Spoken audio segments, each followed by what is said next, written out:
to not make mistakes. This is what I mean about my interactions with God. So I'm taking apart a shelf and it has all these little brackets on it. Like it looks like a comb or like teeth. They're like little, it's like a strap that holds pieces of the shelf together.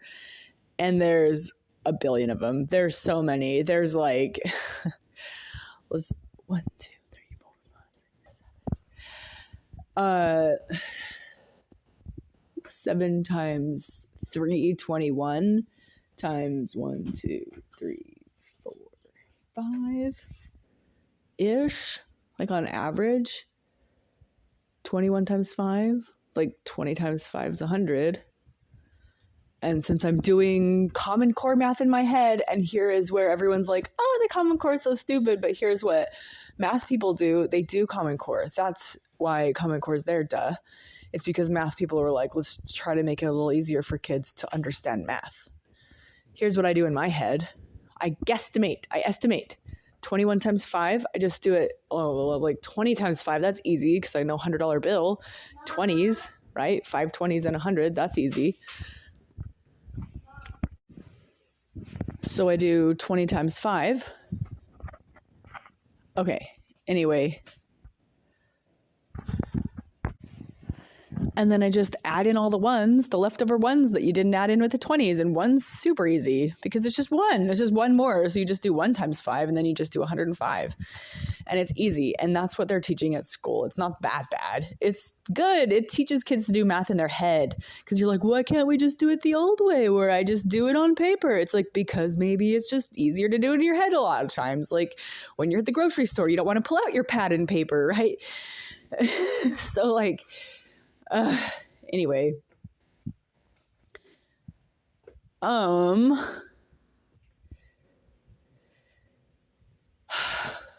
okay, so,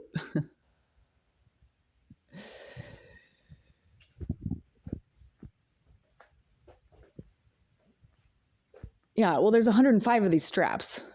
That's hard. They're hard to get off. They like kill your fingers. Like I had the kids do most of a shelf. They did 3/4 of a shelf. I did a quarter of a shelf last night and it just killed my fingers. They're like so raw today. And so now I'm looking at this entire shelf to do by myself. And I'm like, I need a tool, right? I need a tool. Obviously, this is really hard. So I'm looking around for a tool. And of course, I'm at a cleaned out storage unit. So all the tools are now in the tool place and the new one. So it's like there's nothing here. We have a few of the random odds and ends. So of course I go looking for a tool. It shouldn't be that hard. I need something that can just hold in my hand, that's somewhat close to my fingers, flat, like a flathead screwdriver, like a little stubby screwdriver, something like that. And so I'm looking around and I'm like, just trying to visualize like holding it in my hand. And like what kind of thing I need as I'm looking, I'm just trying to find what it is, what I can use, right? And I see my little pile of the random bits and I'm like, okay. And the shower curtain hook looks pretty good. And so I pass that over and I keep looking. I'm like, that could be it. And I keep looking and I look around. And it's like, I don't want to take forever on this, right? Because I need to just get back to work. I'm in the middle of my day. So I'm like, let's just go try the shower curtain holder. And I'm like, okay, God, thank you. So I'm like pretty much just assuming that God's directing me on where to go. Because I'm being open and just like, I just need something. I need something right now. And I just have an ongoing relationship with God where I'm constantly interacting with God. Just like, this is the interaction with God, the whole thing. This is the God interaction. Like here we are witnessing and interacting and experiencing God right now, all the time.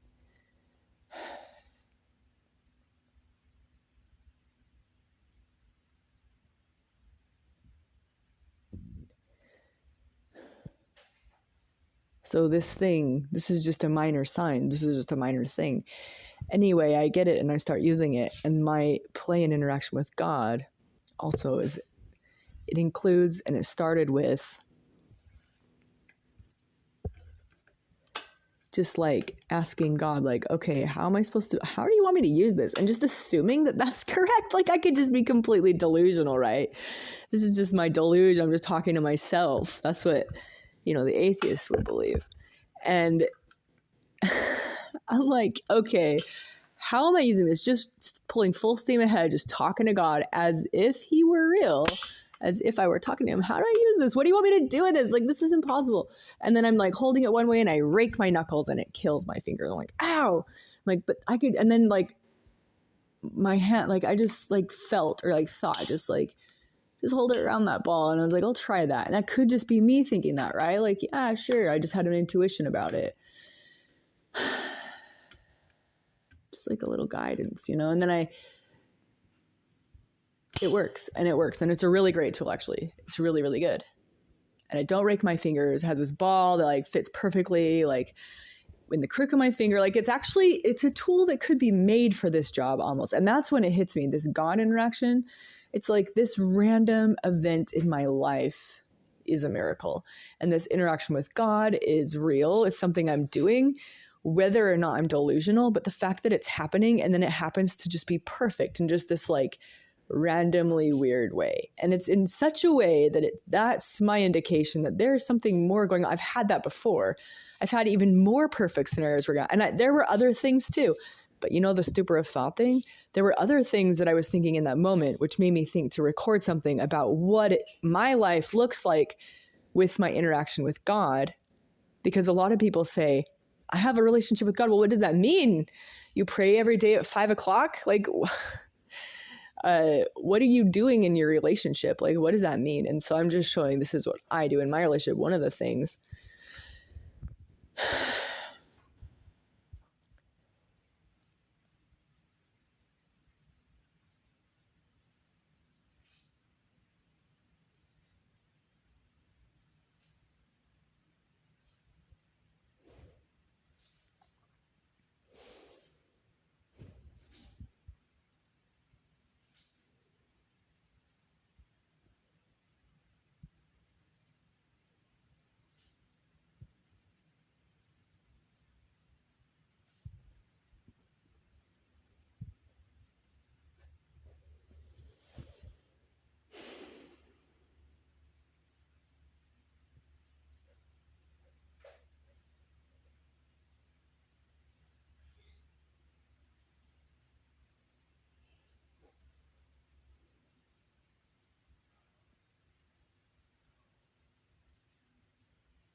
And maybe that's somewhere along the line, somehow, where I got started interacting with the divine, with God, like what God is.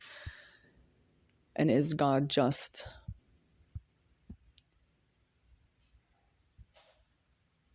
No, God is in it.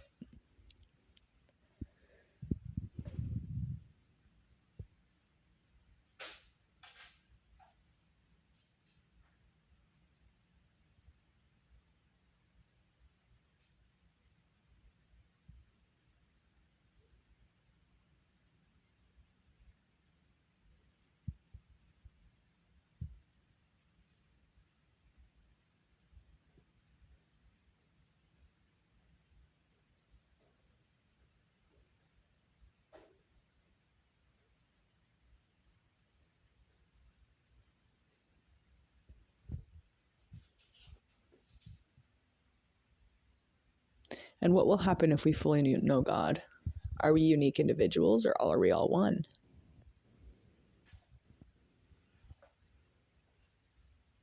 Or is there only one and another?